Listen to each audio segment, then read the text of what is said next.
Alors bonjour et bienvenue dans notre troisième émission d'Univers Santé, donc qui est consacrée aujourd'hui au tabou des règles et à la précarité menstruelle. On va commencer comme d'habitude avec la petite actu santé de la fac.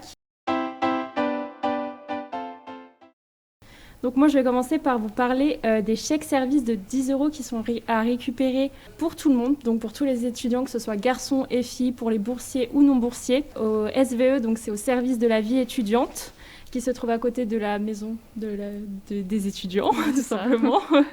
Donc ce service, il est ouvert du lundi au vendredi de 10h30 à 15h30. Donc c'est à ce moment-là que tous les étudiants peuvent aller récupérer ces chèques, du coup, pour les protections périodiques. C'est des chèques que vous pouvez vous servir donc, dans les grandes surfaces, que ce soit à Intermarché, à Carrefour, à Leclerc, voilà.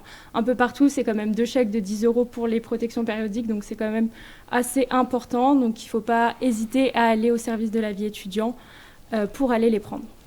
Donc il faut juste, je crois, se munir de sa carte étudiante, non ? Ouais, et prendre le nom, prénom et numéro étudiant. Ouais, voilà, c'est ça. Voilà. C'est cool.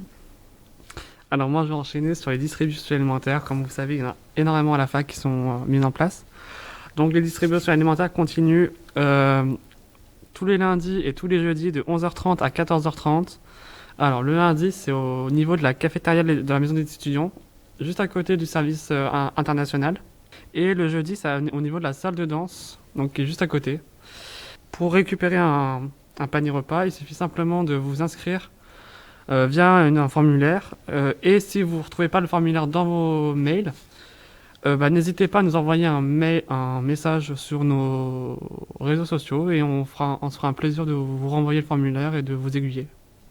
Voilà. Oui. Et le vendredi, il y a une distribution également au niveau du local du Secours Populaire à la MDE. Le lien est dans notre bio Insta aussi. Voilà, et je ne sais pas si on a entendu Agathe, mais qui est à la régie. Le lien est dans nos descriptions des réseaux sociaux pour pouvoir vous inscrire et pouvoir récupérer vos paniers repas. Ouais, voilà. Sur Instagram. Et du coup, Valentine, quelle est la troisième actu du mois ? Alors, le dépistage antigénique est toujours présent à Copernic. Donc, en gros, vous prenez rendez-vous le matin de 8h à midi. Et en fait, après, vous faites dépister de 9h15 à 12h15. Donc, en gros, c'est gratuit et vous avez le résultat en 30 minutes. Donc, voilà, si vous n'êtes pas sûr de vous et tout ça, c'est hyper rapide. Je vous conseille. Voilà, je pense qu'on peut également rappeler qu'on fait des permanences encore jusqu'au 16 avril, voilà. Ouais. Encore à Lavoisier, comme d'habitude. Donc n'hésitez pas à passer nous voir également. Et on déambulera toujours dans vos bâtiments respectifs pour venir à votre rencontre.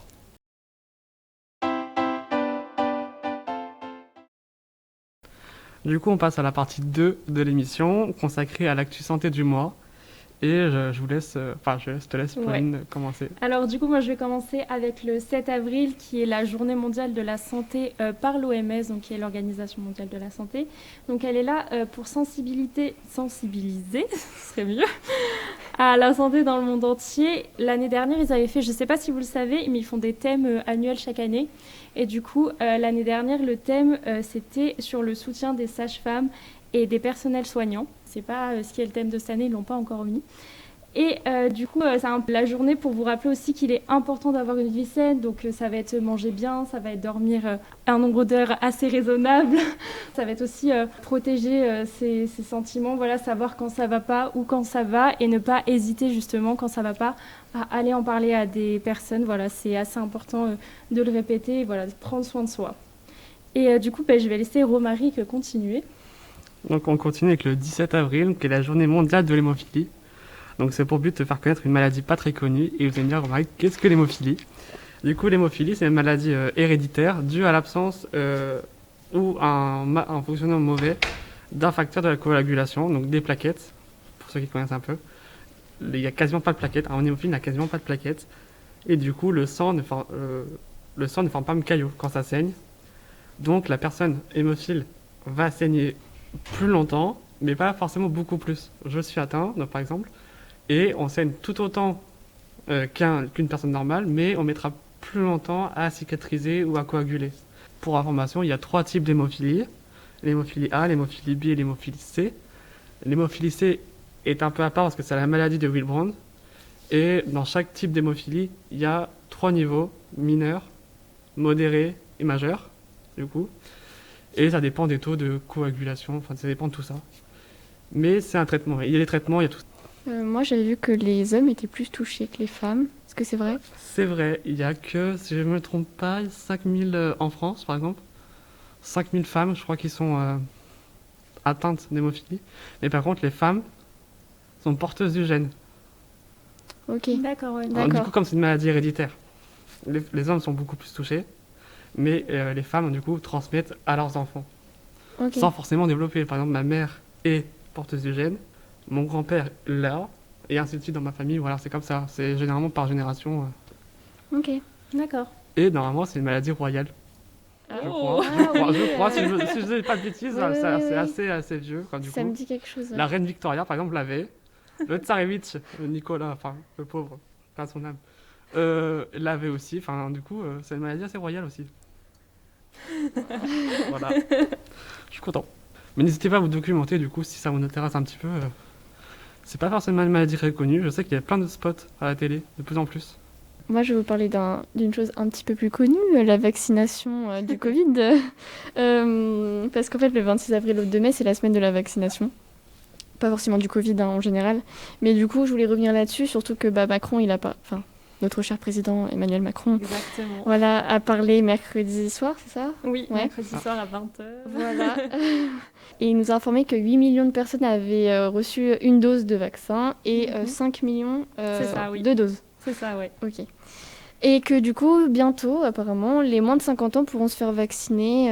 Je crois que c'est mi-mai, juin, par là. Et tout le monde pourra se faire vacciner Voilà, d'ici ceux l'été, qui normalement. le veulent, Ouais. voilà. Exactement. Et du coup, je voulais juste revenir sur un point. On voit souvent à la télé des pubs du gouvernement montrant des grands-parents recevant leurs petits-enfants sans masque Oui. et sans gestes barrières. Alors que de l'autre côté, on nous dit de continuer à porter le masque et à respecter les gestes barrières. Donc en fait, voilà, écoutez ça. Même si vous êtes vacciné, même si votre famille est vaccinée, essayez au maximum de respecter ça. Les gestes barrières sont importants. Et oui, c'est très important, Tout à donc fait. il faut Donc les on respecter. rappelle, il faut se laver les mains, porter le masque. Et la distance, et la d'un distance, mètre, 1 mètre 50. 50, Et 2 puis mètres. voilà, c'est des règles qui sont pas que pour nous protéger, mais aussi pour protéger notre entourage. Voilà, donc c'est on important sait de que les c'est un peu respecter. chiant, un peu dur. Même Oui. pour nous, par exemple, nous jeunes, enfin, on a du mal par moment, mais c'est pour le bien de tous. Du coup, avec le vaccin, on peut continuer à l'avoir en fait et à le transmettre. Mais c'est juste sous des formes moins graves. Et voilà, il faut faire Exactement, attention. ouais, c'est ça. C'est juste que du coup, la Covid ne va pas atteindre nos poumons, mais ça reste quand même. C'est pas le Covid. Non, c'est c'est la la Covid. Covid. C'est La pour ça, c'est Covid. ce que j'ai dit. Oui, bah oui. Je me suis rattrapée, ok. Voilà.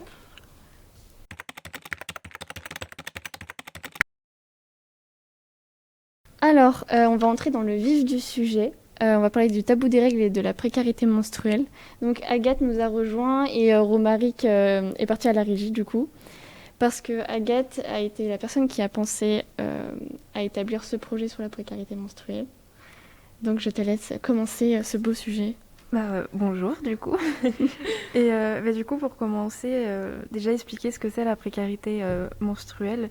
Du coup en fait c'est simplement le fait de pas pouvoir s'acheter de protection hygiénique et tout ce qui va avec, donc les rendez-vous chez le médecin, les médicaments, les antidouleurs ou des fois les besoins aussi de s'acheter de nouveaux sous-vêtements ou des draps, des choses comme ça. Et c'est vraiment juste le fait de pas avoir accès à tout ça parce que souvent ça coûte très cher et on s'en rend pas forcément compte. Ouais, exactement, ça coûte très très cher, Voilà. comme tu avais dit. Et il y a plein d'études justement qui ont travaillé sur le cas de la précarité menstruelle, notamment un scientifique britannique qui a dit que ça pouvait coûter jusqu'à 23 000 euros. Voilà, Ouais, c'est super. Le prix d'une belle voiture. Donc bien sûr, Ouais, voilà. c'est pas qu'en protection hygiénique, ça peut être aussi voilà, le coût du gynécologue, mais aussi tous les examens qui peuvent aller à côté, par exemple l'échographie abdominopelvienne, voilà, toutes les choses comme ça qui sont à côté qui coûtent énormément cher. Et aussi, voilà, les médicaments qui peuvent aller à côté, comme les Doliprane ou les spasmons quand on a Ouais. très mal au ventre. Les spasmos connaît qui ça. sont très peu remboursés. Voilà, exactement. Et je pense qu'il est important de préciser qu'il n'est pas normal d'avoir très mal pendant ces règles et que si on a voilà, vraiment mal, il faut aller en parler avec un ou une gynécologue. Hein. On n'est pas obligé d'aller voir un garçon si on ne se sent pas à l'aise avec ça. Mais voilà, il est important d'en parler parce que c'est pas normal d'avoir des douleurs aussi fortes et fréquentes pendant les règles. Oui, Et donc ça peut être, ça peut être, comme tu vas un peu le définir Agathe, ça peut être dû à une maladie qui s'appelle l'endométriose. Donc Agathe, je te laisse faire une petite définition de ce que c'est. Du coup, l'endométriose, en fait, c'est quand on a nos règles, c'est l'endomètre, en fait, l'intérieur, c'est très grossièrement, on met l'intérieur de l'utérus, en fait, qui tombe. Et en fait, là, les petits morceaux, au lieu de simplement tomber, vont aller se coller à d'autres organes dans le corps qui souvent sont près de l'utérus, mais des fois, ça peut aller un peu plus loin. C'est plus rare, mais ça arrive. Et du coup, en fait, c'est juste une maladie qui cause de grandes douleurs, genre des douleurs vraiment très intenses, qui persistent. Souvent, c'est pendant les cycles où il y a vraiment les plus grosses douleurs, les crises d'endométriose, mais il peut y avoir des douleurs qui durent vraiment tout le temps. Et ça cause aussi, il y a énormément de cas de fertilité qui sont liés à l'endométriose, et ça cause aussi de la grande fatigue, des problèmes digestifs et tout plein d'autres trucs, mais on en parle plus précisément dans notre émission du mois dernier. Si ça vous intéresse, vous pouvez toujours aller voir du coup. Du coup, on va vous parler des différentes protections hygiéniques. Je pense que c'est intéressant parce que souvent, on les connaît pas toutes alors qu'il y en a pas mal. Donc, je vais vous présenter celles qui sont les moins connues pour commencer. Alors, il y a la cup. Alors, en gros, la cup, c'est un petit réservoir de forme ovale qu'on va mettre dans le vagin toute la journée, enfin environ 7 heures. Et c'est en silicone biomédical. Et en fait, c'est comme un tampon, c'est-à-dire qu'on va pas le sentir. Et au cours de la journée, la coupe, en fait, va se remplir de sang, tout simplement. Et le soir, quand vous prenez vos douches ou quoi, vous la retirez, et voilà. Donc, il faut quand même être à l'aise avec le sang, quoi, parce que la coupe est pleine, hein. Et il faut bien la laver à l'eau chaude à chaque fois, parce que ça peut être très dangereux. Et je voulais aussi vous parler de l'éponge. Alors, c'est pas les éponges de vaisselle, hein, mais vous savez, les grosses éponges, vous trouvez ça pour se laver ou quoi. Là, c'est des éponges spéciales. En gros, c'est l'ancêtre du tampon. Et donc, on met ça dans le vagin la journée. Après, on la lave le soir. Et on peut même avoir des rapports sexuels avec. Alors juste, il y a un problème, c'est qu'il n'y a pas de ficelle ou de choses comme ça, de trucs en fait pour aller la retirer. Donc il faut aller la chercher, quoi. Donc quand on a eu un rapport sexuel, je ne sais pas trop, voilà, mais c'est quand même très pratique, je trouve. Ouais. Oui, c'est sûr. Ouais, parce qu'il n'y aura pas d'écoulement de sang sur le sexe de la personne. Voilà, donc, je ne savais pas du tout ça, qu'on voilà. pouvait avoir des rapports avec ça. Donc c'est plutôt Et pas ça mal. existe encore par paquet de 4 ou 5, je crois. Et il faut juste, à chaque utilisation, du coup, laver l'éponge et après la jeter au bout de, du coup, 3-4 mois de règles, je dirais. Voilà. Ouais. Moi, je vais vous présenter du coup les protections réutilisables externes. Donc, on va parler des culottes, mais aussi des serviettes hygiéniques, mais qui sont réutilisables. Alors, par contre, ce sont des protections qu'on va trouver particulièrement sur Internet. On ne va pas vraiment les trouver en grande surface pour le moment, malheureusement. Du coup, la culotte, c'est comme une culotte que vous portez tous les jours, voilà, ce qui va permettre en fait d'absorber le sang directement dans la culotte. Donc, il y a vraiment une partie qui est très absorbante et donc ça peut aller des fois jusqu'à la taille d'absorption. Oula, c'est dur ce mot. D'absorption de 3 tampons, donc c'est plutôt pas mal. Ouais. Et au niveau de l'écologie, c'est très bien aussi parce que c'est du coup des culottes ou des serviettes réutilisables que vous pourrez garder entre 3 et 5 ans. Donc franchement, c'est pas mal. Après, il faut quand même dire que ça a un coût au départ. Voilà, une culotte menstruelle, c'est au moins 30 € une seule culotte. Ça dépend du coup. Souvent, il y a des promotions. Oui, voilà, c'est ce que j'allais dire. Moi, je sais que par exemple, si j'en ai acheté par lot de 3 et j'avais une promotion, j'avais justement les 3 pour 30 €.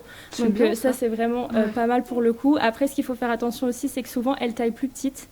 Donc, il faut bien regarder les commentaires. Et si vous n'êtes pas sûr d'apprécier le concept ou quoi, il vaut peut-être mieux au départ, à moins si vous avez une promotion comme moi j'ai eu, prendre une culotte, essayer et ensuite voir par la suite pour en racheter. Il y a vraiment plein de sites qui en vendent. Donc moi je conseille toujours de prendre quand même des culottes qui sont fabriquées en France. Voilà, c'est quand même mieux. Oui. Et voilà, c'est assez bio. Et surtout, ce qui est vraiment cool, c'est qu'on n'a pas cette sensation d'humidité, d'avoir voilà, une culotte qui peut être un peu mouillée, comme souvent ça peut arriver avec les serviettes non réutilisables. Et donc, pour les serviettes hygiéniques réutilisables, c'est exactement comme une serviette, sauf qu'elle va être faite de matière un peu comme la culotte, voilà, quelque chose de beaucoup plus confortable, donc que vous allez attacher par des boutons pression sur la culotte. Donc, ça, c'est plutôt cool. Et voilà, que ce soit pour la culotte ou la serviette, vous pouvez les laver à l'eau froide avec un peu de détachant entre voilà, chaque journée quand vous avez vos périodes, etc. Et ensuite les mettre à la machine. Je crois qu'il ne faut pas dépasser les 30 ou 40 degrés, c'est quelque chose comme ça. Mais franchement, moi j'ai des culottes menstruelles, j'ai pas de serviettes, mais j'ai les culottes. Et je trouve que c'est vraiment pratique, ça permet d'avoir quelque chose de confortable sur soi et de pas être là, ma serviette me gêne, mon tampon est mal mis, voilà.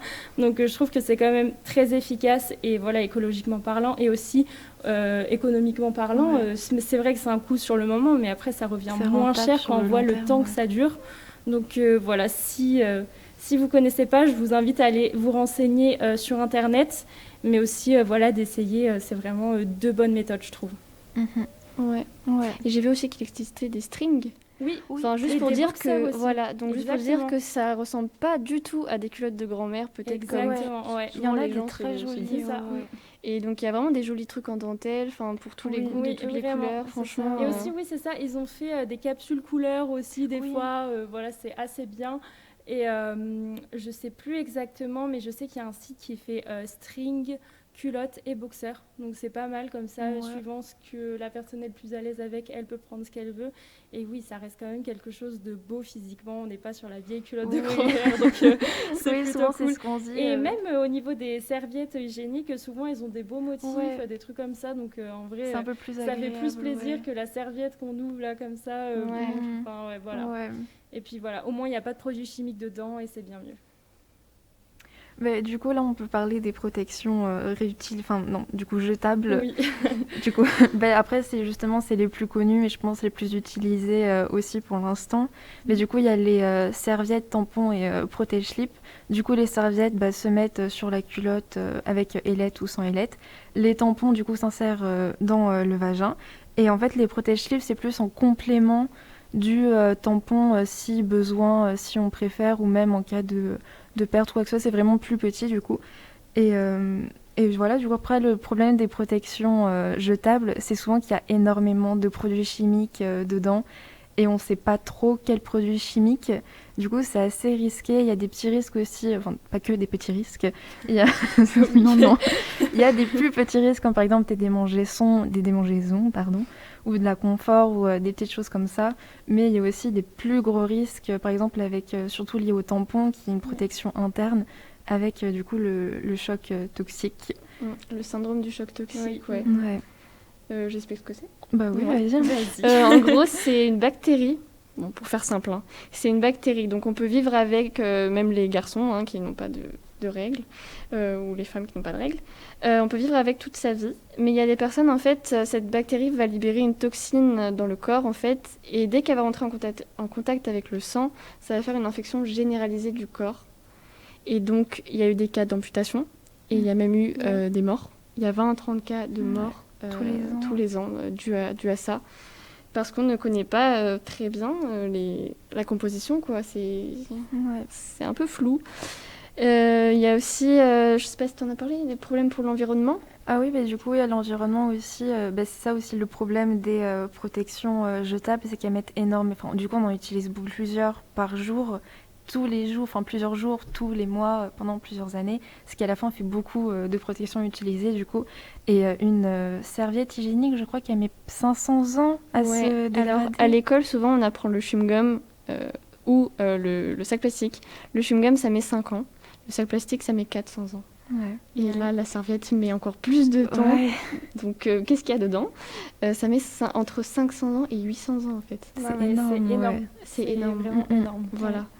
Mais du coup, comme on parlait, j'y pense aussi du choc toxique. J'ai oublié de le dire, mais les tampons, du coup, faut pas les garder plus de 6 heures. Il me semble que c'est 6 heures. Et les cups, entre 4 et 6 heures. 6 heures, c'est le grand max. On privilégie vraiment 4 mais heures. parce qu'en général, les tampons, c'est quand on les met, faut vraiment les changer régulièrement. Le but, c'est pas de le garder toute la journée. Il faut vraiment penser à le changer régulièrement. Et pareil pour les cups, je crois que c'est 8 heures.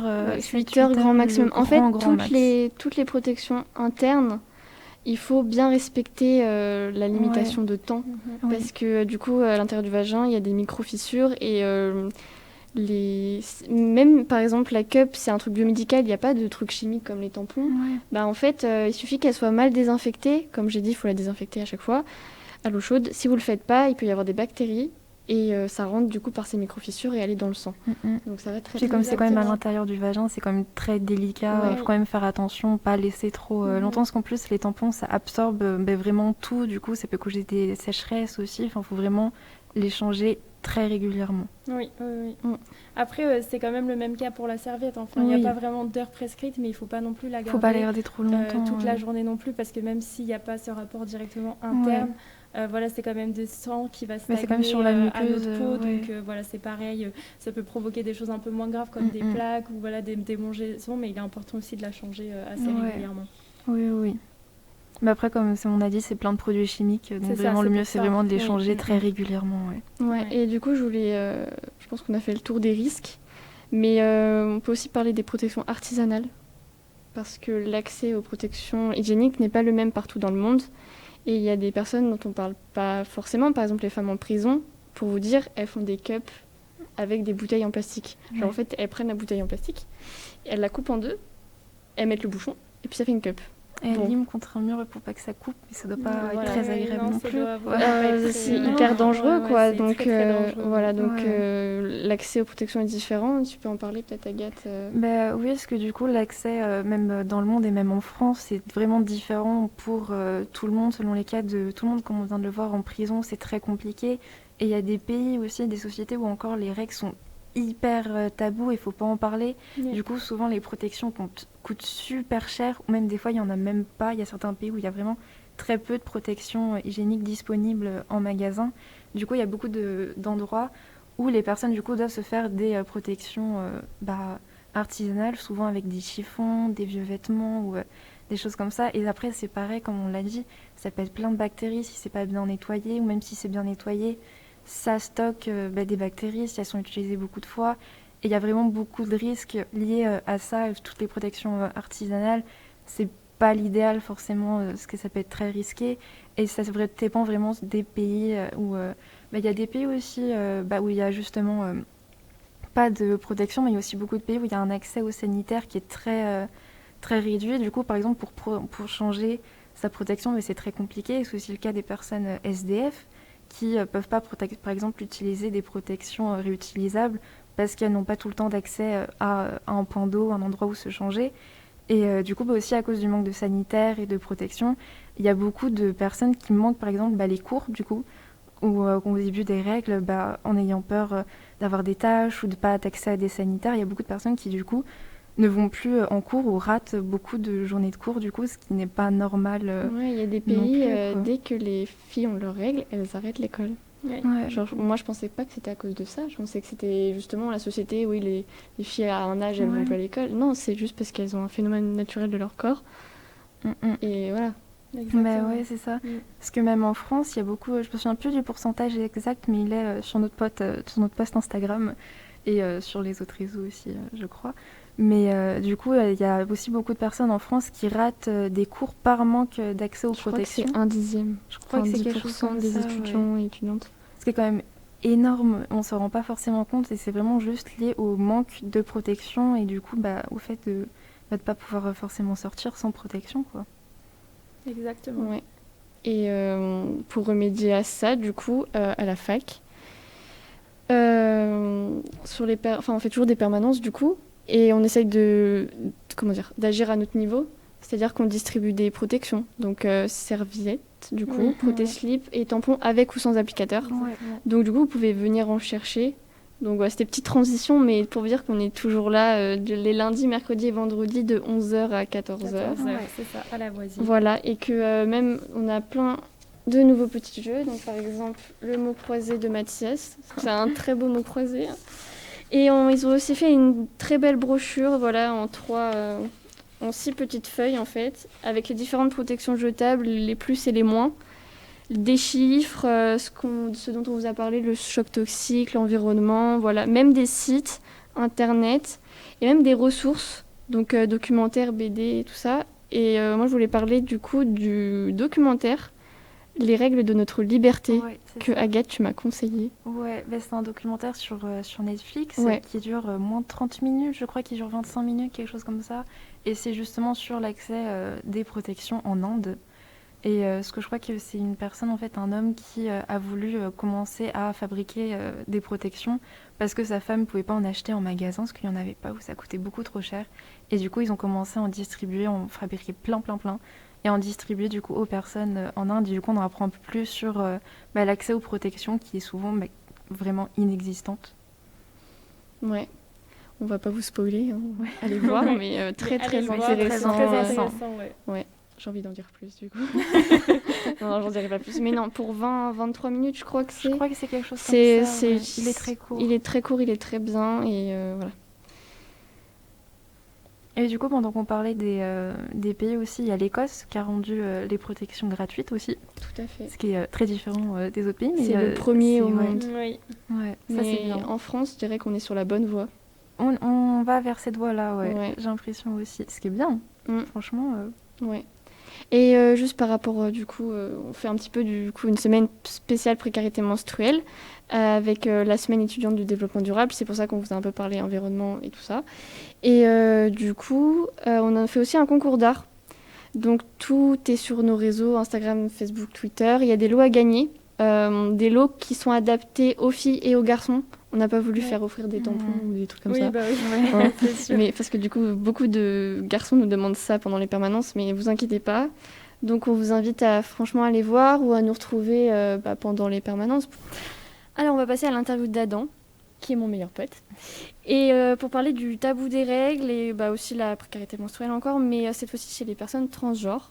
Est-ce que du coup tu peux te présenter, s'il te plaît? Oui, donc bonjour, moi je m'appelle Adam, merci de me recevoir. Donc je suis un homme transgenre, c'est-à-dire que j'ai été assignée fille à la naissance, mais que je m'identifie comme un homme. Voilà. Donc après, j'ai bientôt 21 ans, j'habite à Paris, je suis étudiant, voilà. Étudiant en? Je suis étudiant en BTS audiovisuel en option image. Très bien. Ouais, comme apparemment, moi j'aime les films. Ça suffit. C'est déjà bien. Voilà. Tu peux du coup expliquer un peu ta transition? Oui. Alors du coup, ma transition ça a été un processus assez long et officiellement assez court. En fait, je vais m'expliquer. Donc ça faisait plusieurs années déjà que j'étais en questionnement sur mon genre. Et en rencontrant la communauté LGBT, j'ai découvert... je savais déjà qu'il y avait des personnes transgenres, mais je ne savais pas qui elles étaient, ou je n'étais pas du tout en contact, en contact avec personne. Et donc du coup, quand j'ai fait mon coming out bi, je suis rentrée dans cette communauté, j'ai eu des gens à qui parler, etc. C'était super. Et en fait, je me sentais toujours un peu mal quand les gens me genraient fille. Et donc du coup, ça me mettait assez justement pas confortable et je ne savais pas comment l'expliquer. Et du coup, après, j'ai découvert qu'il y avait des personnes trans, des femmes trans, des hommes trans. J'ai parlé à beaucoup d'hommes trans. Et en fait, je me suis rendu compte que c'était complètement ce qui m'arrivait, quoi. Et donc ça devenait assez insupportable d'être genrée au féminin. Ça me correspondait pas du tout et ça me mettait de plus en plus mal, maintenant que je l'avais réalisé. Et du coup, j'ai annoncé mon coming out en juin 2020, donc début juin, c'était exactement le 2 juin. Et donc j'ai d'abord annoncé à mon copain, parce que lui est aussi LGBT, donc c'était plus facile et je savais qu'il allait normalement bien le recevoir, non sans un stress, mais ça s'est bien passé. Et donc de là, ça a été officiel. Donc après, je l'ai transmis plutôt à mes potes. Après, quelques mois plus tard, ça a été à ma famille, où ça a été un petit peu compliqué, mais maintenant ça va mieux. Et voilà. Et donc après, je me suis dit que je me laissais du temps pour réfléchir peut-être à faire une transition médicale. Et j'attendais en fait que l'idée grandisse, de savoir comment je me sentais aussi, parce que c'est quelque chose de très nouveau quand on annonce une transition. Il faut aussi changer dans son environnement, que ce soit les amis, la famille, mais aussi les cours par exemple, ou l'environnement professionnel. Et du coup, là aussi il y a les changements d'identité, si on veut, qui sont assez compliqués. Donc à cause du BTS, moi, et des papiers qui rentraient... l'administration française est parfois un petit peu compliquée, donc j'ai décidé de ne pas les changer tout de suite, parce que j'étais déjà inscrite au BTS avec des papiers officiels. Et donc du coup, j'ai quand même utilisé mon prénom d'usage qui est Adam à l'école, ça se passe bien, les professeurs sont au courant, mes camarades de classe aussi. Et donc ensuite, j'ai commencé les démarches pour faire une transition médicale il y a quelques mois. Donc ça a été d'abord par une gynéco pour changer de contraception. Et ensuite, j'ai un rendez-vous chez l'endoc pour mai, donc ça arrive bientôt. Et donc voilà. C'est à peu près au moment où j'en suis dans ma transition. Ouais, t'es encore en plein un petit peu dedans, on va Je dire. suis encore un petit peu un bébé trans. Oui, voilà. Je commence.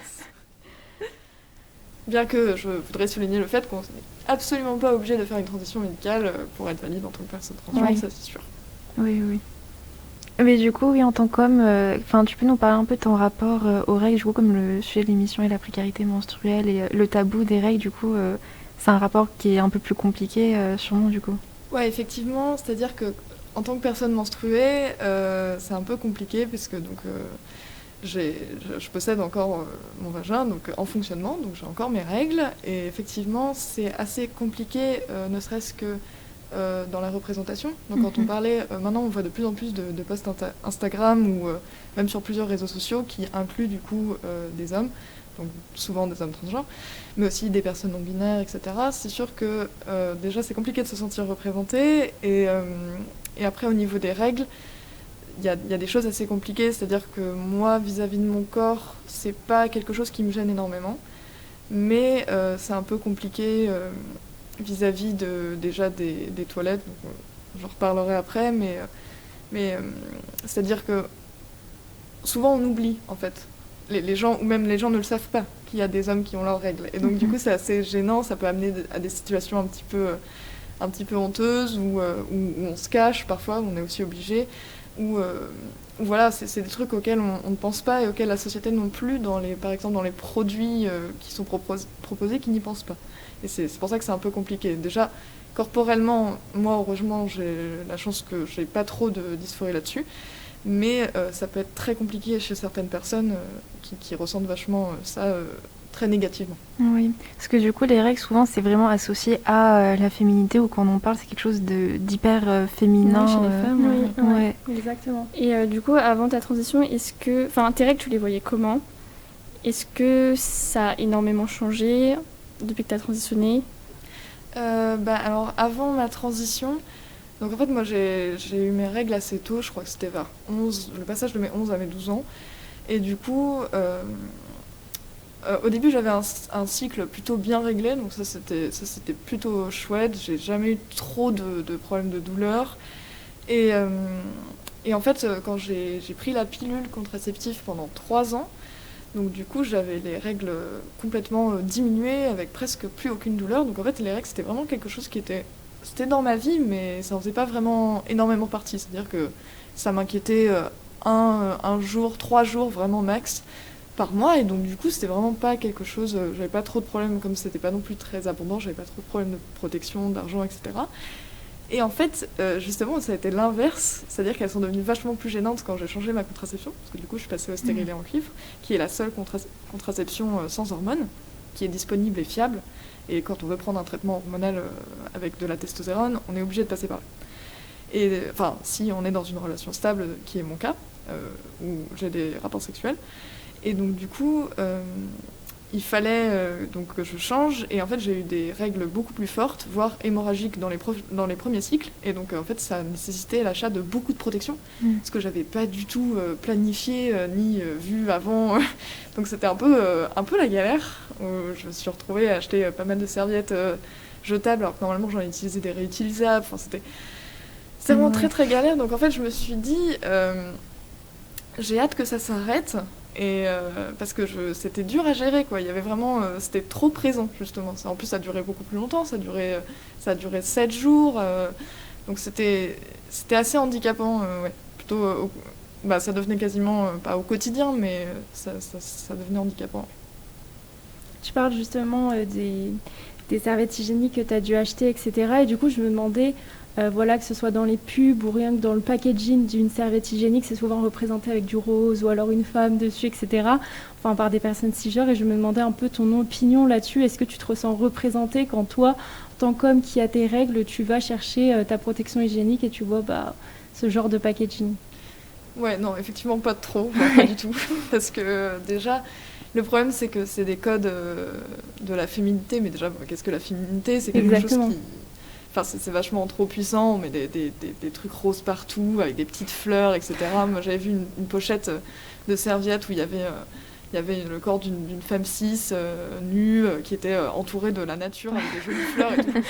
En plus, c'est parfumé. Ouais, Donc, en ouais, plus, en oui, fait, ça exactement. rajoute. C'est Donc ça, ouais, c'est voilà, ça. tout ça, c'était vraiment d'une idée assez étrange. Et moi, je serais pour un marketing non genré, parce que du coup, qu'on Exactement. apprenne un peu plus qu'il y ait différents gens qui menstruent de plusieurs genres. Et donc, du coup, effectivement, il faudrait que ce soit plus accessible là-dessus. C'est vrai qu'aussi, c'est un petit peu...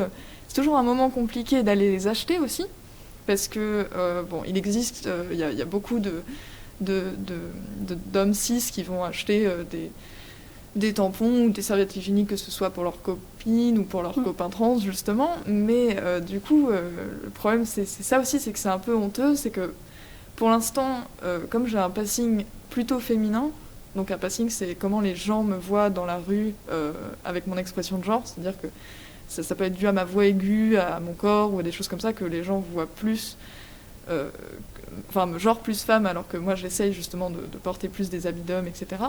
Et donc du coup, le fait d'acheter des protections hygiéniques aussi, donc au rayon femmes, qui sont toutes roses, toutes violettes, donc un petit peu compliqué, ça montre que après les gens te regardent bizarrement, ils savent pas trop, ils savent non plus, ils se posent des questions, ou parfois ils t'en posent aussi, c'est un peu gênant.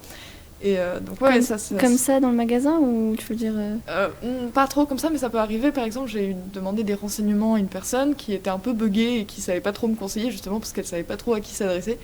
Et du coup, c'est un peu compliqué pour ça. Et je me dis qu'après, quand j'aurai un passing vachement plus renforcé avec les hormones, quand j'irai acheter mes protections, voilà, on sait pas non plus. Il y a encore ce tabou de gens qui soit vont acheter pour les autres, ce qui ne devrait pas en plus, parce que mais c'est comme un peu quand on achète du PQ, sauf que là c'est les serviettes, quoi. Ouais.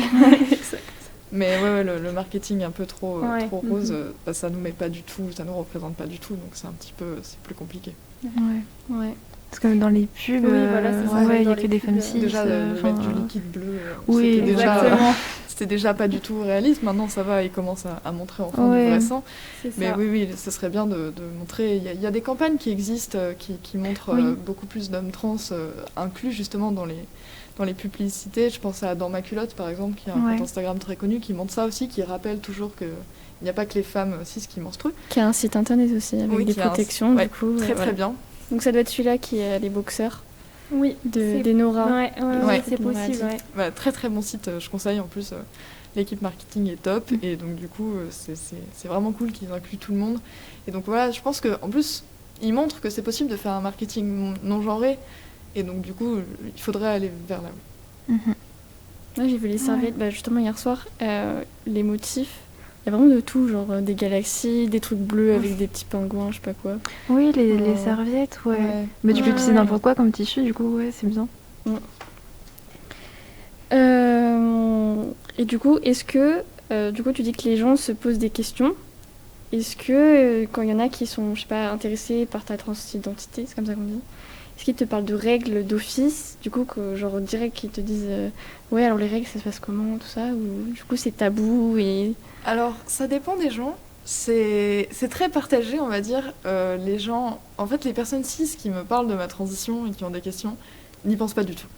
C'est vraiment quelque chose qui est très très peu revenu, voire pas du tout. Enfin, que je m'en rappelle, j'ai pas de souvenir de ça. Après, ça va être plutôt les personnes trans avec qui je discute, ou quand on parle de nos transitions, de savoir où on en est, etc. Ça, ouais, il y a beaucoup plus de questions là-dessus, mais ça peut être plutôt pour des conseils de qu'est-ce qu'on utilise, comment on l'utilise aussi. Ça va être plutôt ça. Des personnes cis beaucoup moins, mais ouais, des personnes trans plus. Tu parles justement de ta transition et donc tu nous disais que tu avais dû changer ta contraception, etc. Du coup, je me demandais, donc tu prends de la testostérone. Est-ce que ça va changer quelque chose au niveau de tes règles ou... Alors du coup, j'en prends pas encore. Je vais commencer à en prendre normalement, si tout va bien à partir de mai, et puis sinon un peu plus tard. D'accord. Mais oui, je sais déjà, du coup, comme souvent on fait des recherches un peu pour savoir comment ça va se passer, etc. Donc je sais que, alors les règles et la testostérone, c'est un peu compliqué. En moyenne, ça peut s'arrêter au bout de 2-3 mois. Mais ça peut aussi s'arrêter au bout de 9 mois, voire je connais des personnes, c'était au bout de 3 ans, quoi. D'accord. Donc ça dépend vraiment. Normalement, c'est censé s'arrêter un jour, et ça, c'est plutôt chouette. Ça libère de quelque chose de quand même assez pesant. Mais effectivement, ça peut ne pas s'arrêter tout de suite. Et donc c'est un peu compliqué aussi de gérer, de savoir quand est-ce que ça va s'arrêter ou pas. Et il faut savoir aussi que quand on prend de la testostérone, donc non seulement les règles s'arrêtent, mais ça veut dire qu'aussi, si tu décides de garder ton utérus, il est possible d'avoir ce qui s'appelle des kystes ovocytaires, qui sont souvent c'est bénin, donc il n'y a pas de problème là-dessus, mais aussi ça peut entraîner un revenu, enfin des règles qui reviennent, ça peut être plus compliqué. C'est-à-dire que par exemple, si tu veux avoir des enfants, il faut arrêter la testostérone pendant quelques mois et normalement tes règles reviennent, donc ça veut dire que tu peux redévelopper des hormones féminines et donc avoir des enfants si tu as gardé ta machine à bébé. Mais voilà, il faut savoir ça aussi, c'est que c'est un peu compliqué au niveau des règles, faut bien gérer justement de surveiller ces cycles pour savoir s'il n'y a pas de problème, il faut consulter aussi régulièrement. Mais donc ouais, ça s'arrête, mais on sait pas trop quand est-ce que ça arrive, quoi. D'accord, oui. Donc en fait, si tu veux un enfant, tu dois arrêter la testostérone et attendre que tes règles reviennent. C'est ça. En fait, ça voudra dire que du coup, comme les règles, ça voudra dire que du coup, tu reproduis des ovules. Et donc, que c'est bon, si tu es fertile, parce que c'est possible aussi d'être infertile, c'est que normalement, tout va bien. Ok. Et du coup, tout à l'heure, tu parlais des toilettes, l'accès aux toilettes. Du coup, il y a peu d'endroits où les toilettes sont mixtes et souvent très genrées. Du coup, est-ce que c'est compliqué aussi par rapport justement aux règles? Parce que dans les toilettes des hommes, il n'y a souvent pas de poubelle non plus. Ouais, ça c'est quelque chose qui m'arrive très souvent, quasiment tout le temps. Donc déjà, choisir les toilettes, c'est compliqué. Ça veut dire que ça dépend, enfin moi personnellement, ça dépend des environnements. C'est-à-dire que déjà, si c'est à l'école, par exemple, au début, j'avais plus tendance à utiliser les toilettes des filles. Et après, quand j'ai fait ma transition, je commençais à aller tout doucement vers les toilettes des mecs. Mais effectivement, il y a un gros problème, c'est qu'il n'y a pas de poubelle dans les toilettes des mecs. Et donc, du coup, je me suis retrouvée... Enfin, je sais que, par exemple, quand j'ai mes règles, je n'utilise quasiment jamais les toilettes des hommes. Parce qu'il n'y a quasiment jamais de poubelle. Que ce soit dans les lieux publics, dans mon école, ou vraiment un peu partout, c'est vraiment très, très rare. Et donc du coup j'ai eu ce problème aussi, et le problème des de serviettes, qui est très sonore. Et donc c'est-à-dire que généralement les hommes cis n'ont pas l'habitude d'entendre ce genre de bruit. Et alors soit magiquement ils ne savent pas d'où ça provient, mais c'est possible qu'ils comprennent. Et donc là c'est possible aussi de vivre de potentielles agressions, et tout ça vient dans ta tête. Et donc du coup tu te dis qu'il vaut mieux rester safe. Et tout aussi... tout dépend du passing. C'est-à-dire qu'il y a des lieux publics où je me sens pas bien parce que je sais qu'il y a certains où je rentre dans les toilettes, où je me sens dévisagée et où je sais pas ce qui peut se passer, quoi. C'est-à-dire que, et par exemple, ça peut être aussi l'inverse, c'est-à-dire que quand j'aurai un passing plus renforcé aussi, par exemple avec de la barbe, de la testo, etc., si jamais, donc je vais utiliser beaucoup plus les toilettes des hommes, ça je sais que ce que je ne fais maintenant je suis un petit peu un mélange des deux, même si je préfère toujours utiliser les toilettes hommes parce que je m'y sens mieux, on va dire. Mais ouais, je sais que ça peut être compliqué, par exemple, si j'ai mes règles, d'aller dans des toilettes hommes, et donc du coup de devoir changer ma protection, etc., sachant que du coup j'ai un bon passing. Donc ça peut être très compliqué. Après, il existe, Dieu merci, beaucoup plus de toilettes non genrées. Et par exemple, il existe un truc super cool. Donc déjà, faire des toilettes mixtes, ce serait beaucoup moins compliqué, que ce soit filles-garçons, mélangés, etc. Ou encore aussi, il y a d'autres idées que j'ai vues assez cool. Par exemple, à la Mutinerie à Paris, qui est un des bars LGBTQI+, les plus connus, il y a des toilettes de personnes qui pissent assis et personnes qui pissent debout. Bon, ça peut être une solution aussi, ça peut aider, ça peut désengorger des toilettes qui ont besoin d'être cloisonnées, comme ça il y a quand même des pissotières au besoin, que ce soit d'y aller avec un pénis ou d'y aller avec un pisse debout, il n'y aurait pas de problème. Donc ça, je pense que ce serait des solutions plus simples, parce que c'est vrai que les toilettes, c'est vraiment très gênant. Après, j'y pense, mais il pourrait ne plus y avoir de PQ et genre ouvrir un paquet de mouchoirs. Enfin, genre, quand tu me dis qu'on peut se faire agresser, ça me choque, tu vois. Ouais, c'est qu'on sait, on sait vraiment jamais ce qui peut arriver, et que parfois quand des gens découvrent qu'une personne est transgenre, souvent c'est un peu trop de peur dans nos têtes, mais ça peut aussi arriver, ça arrive souvent dans les agressions, et donc du coup c'est aussi ça qui fait un peu peur. Il y a aussi les refus, enfin il y en a qui refusent quand les toilettes sont contrôlées, Je pense qu'il y en a qui refusent, du coup, qui te comme les vestiaires. Ouais, aussi, il y Du a, coup, il y je a sais des gens pas. qui te regardent bizarrement, qui disent Ouais. mais non, en fait, vous rentrez pas là. Ouais, Et voilà. bah, pourquoi? Enfin, il y a vraiment, je comprends pas. Ouais, parce que du coup, toi, t'as pas vécu au lycée l'histoire des vestiaires. Ouais. Mais là, tous les documentaires sur les LGBT et tout Ah ça, oui. toutes les personnes transsexuelles, tout ça, c'est un énorme problème. Ah oui. On évite de dire transsexuel, ça. Les personnes transsexuelles. Transgenre. Surtout pas dire Ah, transsexuel. pardon. Ça dépend du coup, transgenre, Mais sans être transsexuel, c'est ça? ouais. Voilà. Mais du coup, ouais, non, c'est vrai qu'il y a beaucoup. Moi, enfin, et encore, j'ai eu ce problème des vestiaires parce que quand je faisais de l'escalade, par exemple, j'avais déjà transitionné et du coup, moi, je voulais aller au vestiaire des garçons avec mon mec et mon coloc, quoi. Et donc, du coup, j'étais hyper gênée et il m'a dit si, viens et tout, je te cache, nan, mais voilà, c'est très compliqué, c'est-à-dire que, en plus, si t'as une poitrine ou des trucs comme ça, ouais, tu peux vite. Ça peut vite mal tourner. La question bateau, quel genre de protection tu utilises? Parce que du coup, est-ce que tu mets des boxeurs? Ça, c'est plus référencé pour les hommes, mais c'est peut-être un peu compliqué. Alors effectivement, moi je mets exclusivement des boxeurs. C'est que au début je me disais justement, je m'étais dit je vais garder quelques culottes moches, les culottes qu'on avait de règles exprès pour. Les culottes de règles, Exactement. ouais. Et vraiment, je me suis rendu compte que c'était super inconfortable, enfin mentalement pour moi. C'est-à-dire que c'est quelque chose qui me rendait extrêmement dysphorique, les culottes. C'est vraiment quelque chose que je supportais plus du tout.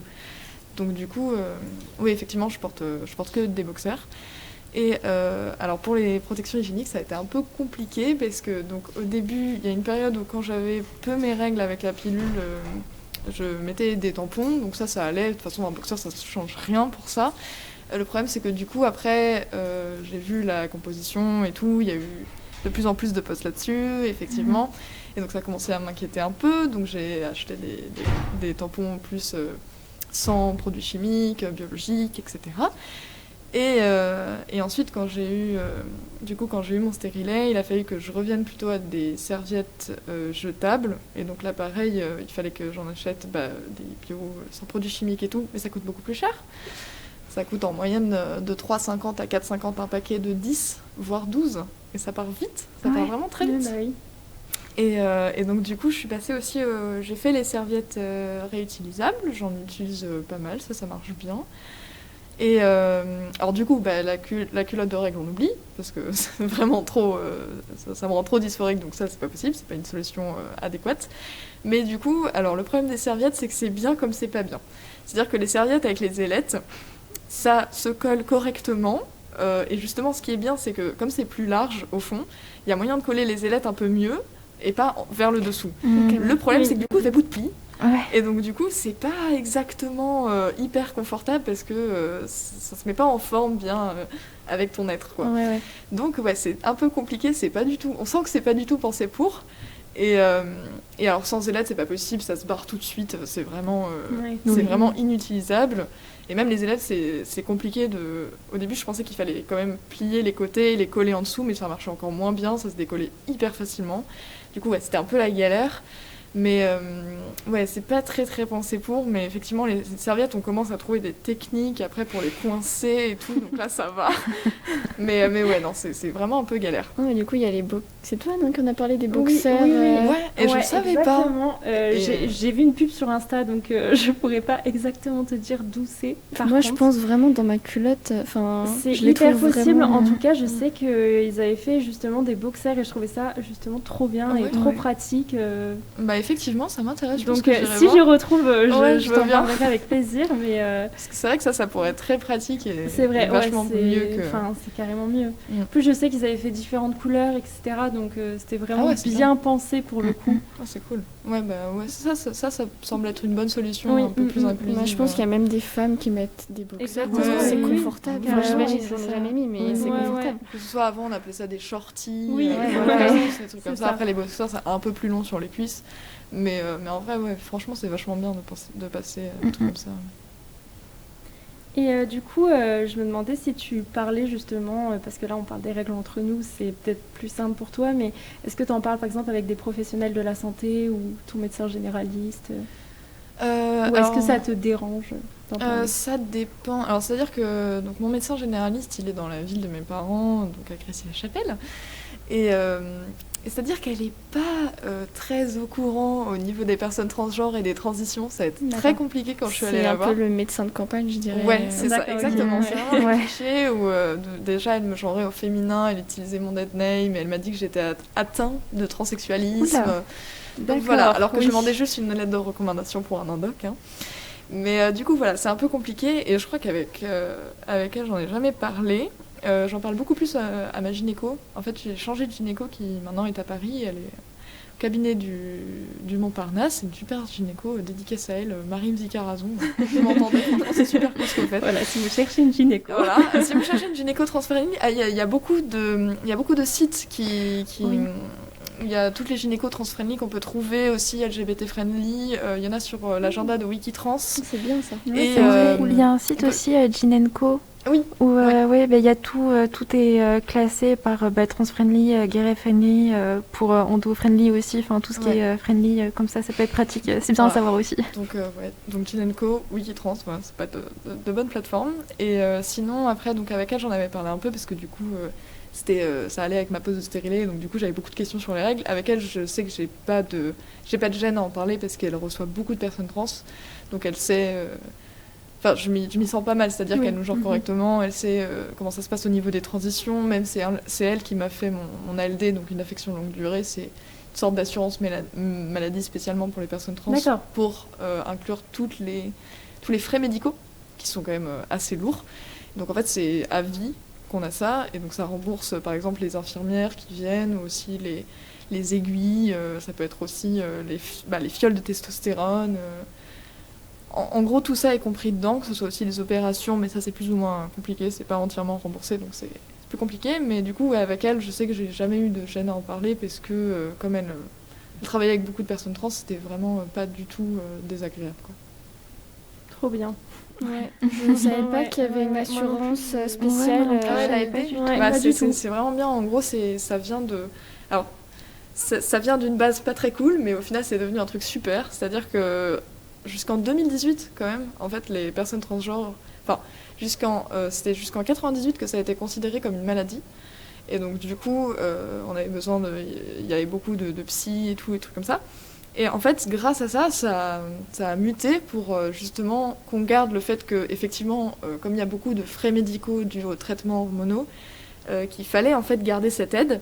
Et donc, elle a muté pour se transformer. En fait, des ALD, donc les affections de longue durée, ça existe pour tous les types de maladies qui nécessitent un traitement à vie. Donc, en fait, c'est pas forcément que dans le cas des personnes transgenres, c'est un peu partout. Enfin, de toutes les maladies qui ont besoin de ce traitement. Et donc, du coup, ça a été gardé.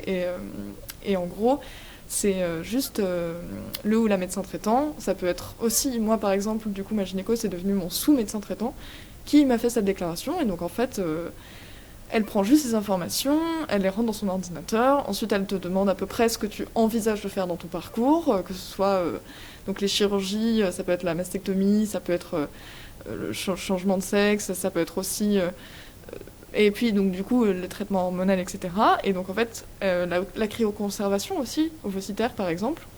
Et donc, tout ça, c'est compris dedans, et donc, elle le note. Et ensuite, la sécurité, je crois que c'est... Je sais plus si c'est la Sécu ou Amélie, mais en tout cas, l'un des deux envoie une confirmation. T'as juste à aller chez ton Les pharmacien deux ou ta sont liés pharmacienne. de toute façon. Ouais, donc, voilà.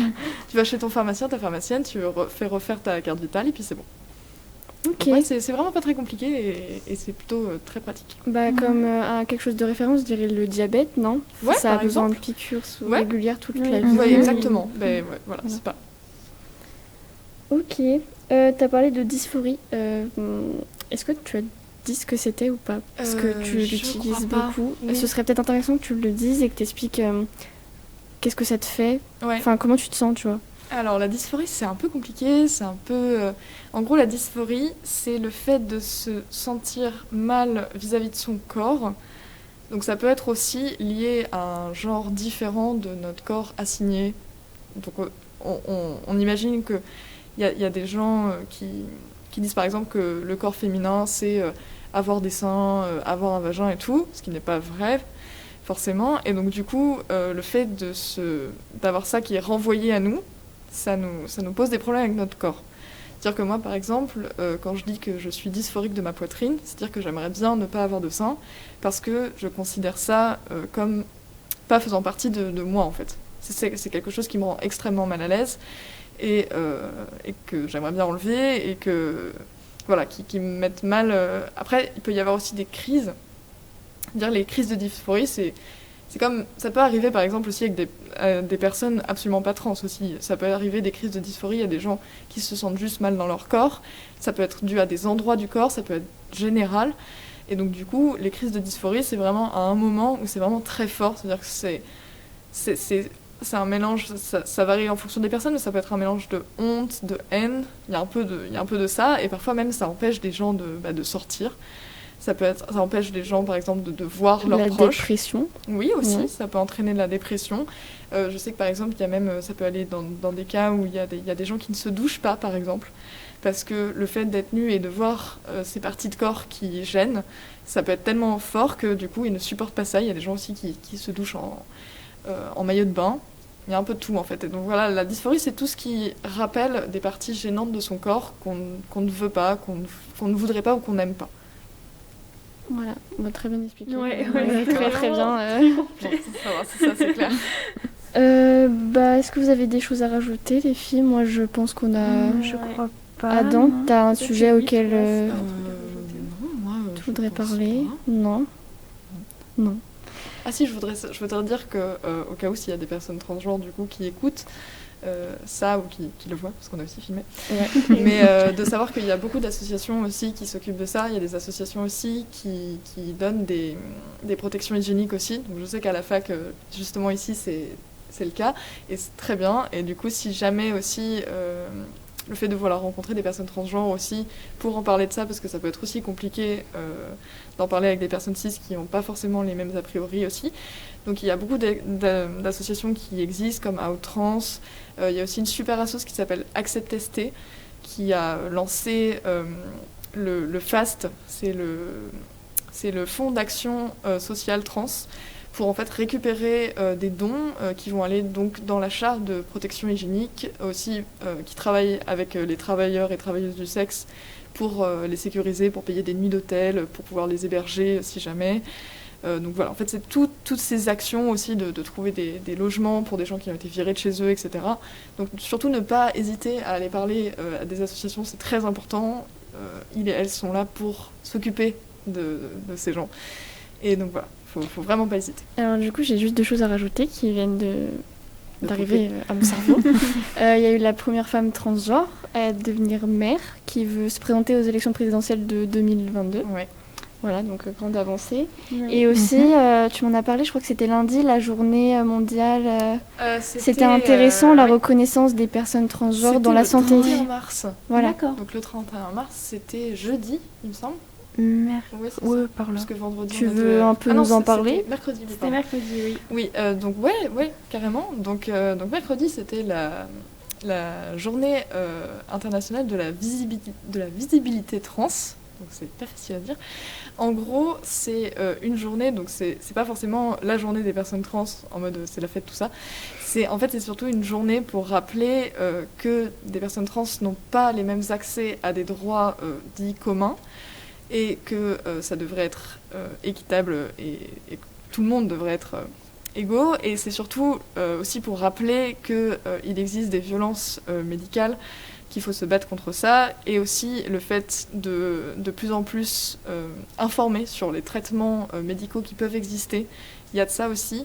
Que rappeler que aussi des enfants transgenres, ça existe, et que, comme on a vu par exemple avec le documentaire, il y a eu sur Lily, il y a eu aussi sur Sacha, voilà, surtout voilà, donc de rappeler que ça existe, et en gros de montrer qu'on est là, quoi, qu'on n'est pas des gens cachés, qu'on ne veut plus se cacher justement, et de rappeler que c'est pas toujours facile d'avoir accès à tout ça. Et donc du coup, c'est pour ça qu'on utilise cette journée un peu pour informer tout le monde, pour que ce soit sur les lois, donc sur les parcours possibles aussi, et voilà, pour visibiliser un maximum ces personnes, ce qui est important. Ouais. Ouais. Du coup, on a voulu lier ça à la précarité menstruelle parce que du coup, les personnes transgenres, on n'en parle pas beaucoup, Très peu, ouais. très peu. Donc voilà. Et ben c'était super. Mais c'est pas fini. Et oui, C'est l'heure de l'interro. Oh là là, non, alors, je savais pas du tout. Ah, c'est Alors, super ça. C'est des petits points à relier avec d'un Ah, côté des yes. chiffres et d'un côté des Des affirmations. Phrases. Voilà. Ok. Donc tu peux peut-être les lire à voix Ouais, haute et essayer. Alors, du côté chiffres, on a 1,7 million. Suspense.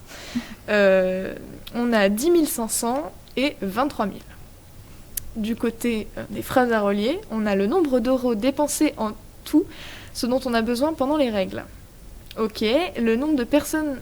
Enfin non, de personnes en situation de précarité menstruelle en France et le nombre de moyens de protection utilisés dans une vie. Voilà, ça doit être énorme. Alors je sais que j'ai un peu triché, mais j'ai écouté l'émission d'avant et donc du coup le nombre d'euros dépensés en tout pendant les règles, c'est 23 000. Que ce soit donc pour les soins, pour les... Alors en fait, c'est un maximum qui a été. On l'a dit tout à l'heure. Ouais. C'est un maximum qui a été établi par une étude britannique. Donc comprend c'est pas une tout. moyenne, mais c'est vraiment les personnes qui sont pas remboursées par la Sécu. Enfin vraiment Ouais, tout. tout le paquet, c'est ça. médicaux. Et rien tout. remboursé pendant toute Ouais. une vie, ça peut coûter. C'est quand même énorme. Ouais. Voilà. Ouais, C'est vraiment un investissement. Ouais. Ouais. Clairement. Alors c'est plus qu'une voiture, quoi. Bah, c'est ça. C'est une belle Par exemple, c'est voiture. une très très belle Et voiture, ouais. quoi. Ne polluez C'est pas, ça. c'est bien. Après, je pense que 1,7 million, ça doit être le nombre de personnes en situation de précarité menstruelle en France. Tu relis et on te dira. Ouais, c'est pas, mais je pense qu'il y a quand même une bonne partie et que vu qu'on est à peu près entre 60 et 70 millions, il me semble, ça semblerait plutôt Bah, correct. c'est bon, ouais. Ouais. Et ensuite, donc, 10 500, le nombre de moyens de protection utilisés dans une vie. Bah, De c'est protection énorme. jetable, Ouais. sachant Jetable, qu'on ouais. a aussi dit tout à l'heure qu'une serviette mettait entre 500 Oh et là 800 là. ans. C'est-à-dire que ça Elle pollue disparaît énormément. Ah oui, C'est vraiment. un Ouais. truc de fou. C'est impressionnant, surtout que on commence à menstruer environ vers la puberté, Vers la 12 ans adolescence, jusqu'à ouais. je crois que c'est Jusqu'à 48, 50, 50. ouais. Ouais, au En moins moyenne, 50, 50. ouais. Ouais. Ah, ça fait beaucoup. Ça fait beaucoup, hein. Ouais, On se rend Ah, pas vivement la forcément testo, compte il y en aura comme plus. c'est ça en fait. Je vais plus polluer. Bon bah merci beaucoup. Hein. Eh ben, merci Ouais, à vous, merci c'était très très beaucoup, cool. C'était très Ouais. intéressant. Super.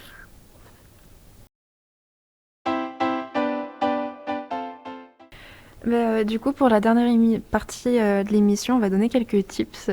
Du coup, le premier, je voulais parler un peu des protections réutilisables.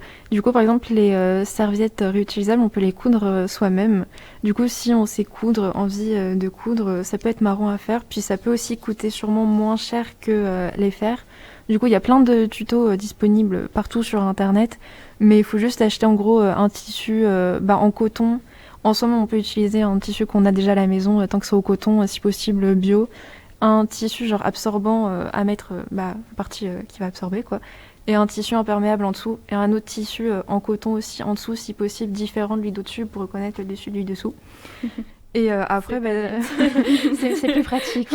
Parce que si elle a la partie imperméable au-dessus, c'est moins pratique. C'est bien vu. Mais du coup, ça peut être bien à faire aussi. Ça coûte moins cher. Et après, ça peut se faire même sans machine à coudre, juste coudre à la main. C'est un peu plus long, mais c'est possible aussi. Du coup, ça peut être marrant à faire. Et voilà. Alors, moi je m'y risquerais pas parce que je suis vraiment très très nulle. Pareil, je suis pas très forte en couture, mais... Moi je vais vous parler des culottes menstruelles pour bien les choisir. Pauline en a déjà parlé et t'as dit que souvent elles taillaient trop petit. Alors moi c'est le contraire. J'en ai acheté, elles taillaient trop grand. Donc voilà, comme elle a dit, il faut bien regarder les commentaires. Et parfois même les sites le disent bien à l'avance et tout ça. Aussi du coup il y en a des différentes selon les flux. Parce que du coup en fait ça peut être compliqué de changer sa culotte au cours de la journée. Parce que l'enlever, la garder dans son sac, c'est pas forcément ouf quoi. Du coup, il y a des culottes qu'on peut garder plus ou moins longtemps ou selon différents flux, donc il y a aussi ça. Et aussi, au début, si vous n'êtes pas trop sûr et tout ça, achetez-en juste une et après, je pense, un pack. Souvent, il y a des promotions quand c'est vendu par pack de 3-4. Donc d'abord une, ensuite plusieurs si ça vous plaît. Et il y a différentes marques, donc il y a Dans ma culotte. Moi j'utilise la Maison du Bambou et il y a Fempo. Enfin voilà, vous allez voir sur internet, il y en a plein. Donc voilà. Et moi, mon dernier petit tips, donc ça va être, c'est vrai, surtout sur les protections hygiéniques qu'on ne peut pas réutiliser. Donc souvent, Le problème, c'est que ça va provoquer des irritations.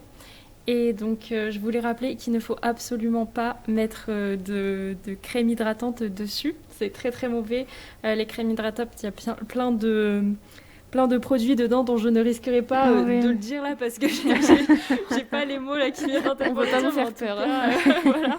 Mais en tout cas, on sait qu'il y a déjà énormément d'alcool. Par exemple, tout ce qui va être la crème hydratante, genre Nivea. On se rend pas compte comme ça, mais c'est rempli d'alcool et c'est très très mauvais. Donc surtout, on va pas mettre ça sur une zone aussi fragile. Même le parfum. Et oui, voilà, il y a du parfum, il y a tout. Enfin, vraiment, stop. On s'arrête aux bras et aux jambes. C'est bien mieux, on ne se risque pas. Donc du coup, on va plutôt utiliser des sortes de gels au pH neutre surtout. Il y en a plein dans les magasins. Voilà, c'est assez important et ce sera mieux du coup pour le coup. Ouais, c'est juste écrit gel intime. Oui, tout voilà, simplement. c'est ça, gel intime. Je sais qu'on peut en trouver pas mal en vrai dans les grandes surfaces. Voilà, donc plutôt privilégier ça, même au niveau de la douche, pas utiliser le gel douche, voilà, plutôt du pH neutre, voilà, des choses comme ça, ce serait mieux. Et aussi, ça peut être, donc ces irritations, elles peuvent être dues aussi à des protections hygiéniques qui ne nous correspondent pas tellement, voilà, par exemple la serviette avec le frottement, etc. Donc il faut peut-être essayer de changer de marque ou de changer de produit et voir quelque chose qui nous conviendrait peut-être mieux. Après, c'est sûr, c'est pas évident si on met des serviettes de passer un tampon, etc. Mais peut-être essayer une autre marque qui pourrait peut-être plus convenir à notre peau et voilà, c'est des choses peut-être un peu plus bio, même si c'est compliqué sur des protections hygiéniques jetables et ça coûte plus cher, mais en tout cas c'est quand même meilleur pour la peau. Donc voilà, essayer de trouver des petites alternatives comme ça. Et surtout, ne pas mettre de crème hydratante, je le répète. Ouais, on n'en a pas parlé tout à l'heure aussi, mais du coup, pour les protections jetables, il y en a des bio maintenant. Il y a une large gamme qui est en train de se démocratiser. Exactement. Donc en fait, je pense déjà, si vous voulez pas acheter des choses réutilisables, passez au bio. Ça peut déjà être mieux pour la planète. Et aussi, éviter tout ce qui est parfum, tout ce qui est parfumé. Stop. Non, pas du tout. Voilà. Ça même les tampons sont parfumés, alors que le tampon est la protection la plus utilisée au monde. Exactement. Voilà, dès qu'il y a du parfumé, non. Pas besoin d'être parfumé. Voilà, non, pas besoin. Voilà, absolument. Et aussi, juste dernier petit truc, je sais plus si tu l'as dit tout à l'heure, mais les protections réutilisables, surtout pas les passer au sèche-linge. Ça... Oui, j'ai fait l'erreur sans faire exprès, je peux plus la mettre. C'est du 4 ans maintenant. Il faut les laver à la main, à l'eau froide avant, et après passer en machine. Et puis Par contre, ça met un peu de temps à sécher, je crois. Ah, c'est vrai, moi, c'est hyper rapide. La matière dépend. de ma culotte, elle est hyper rapide. Et c'est vrai que justement, j'en ai 3. Et du coup, je les lave à la main entre les jours parce que je vais pas forcément les mettre à la machine à laver quand je suis dans ma période, dans mon cycle menstruel. Mais en tout cas, moi, ça sèche hyper vite personnellement. Pas moi. Après, peut-être ça dépend de la matière ou du site sur lequel on l'a pris ou quoi. Mais voilà, donc regardez bien les commentaires, c'est exactement. tout. un long chemin de recherche vous attend. Bon, on a terminé. Je crois que c'est fini. Donc on espère que ça vous aura plu. Nous en tout cas ça a été super de bosser là-dessus. On vous rappelle, il y a le concours d'art, vous pouvez aller voir sur les réseaux. Vraiment les lots sont super. Et puis on poste 2 posts par semaine.